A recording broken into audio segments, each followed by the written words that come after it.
4 కిలోల బొచ్చ చేపను స్కిన్ తీసేసి కట్ చేయించుకొని తెచ్చుకొని ఉప్పు పసుపు నిమ్మరసం వేసి 5-6 సార్లు నీట్గా కడుక్కొని పెట్టినాం. చేప కూడా పీసెస్ ఇలా కట్ చేసుకున్నాం, అన్నీ చిన్న చిన్న ముక్కలుగా.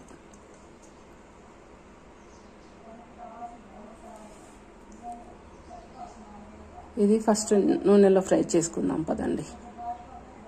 కొన్ని ముక్కలే వేసుకొని ఫ్రై చేస్తున్నాము.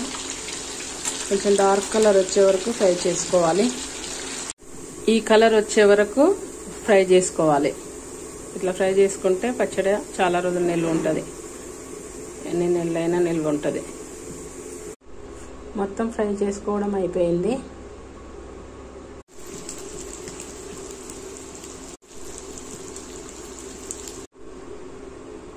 అరకిలో ఆయిల్ తీసుకొని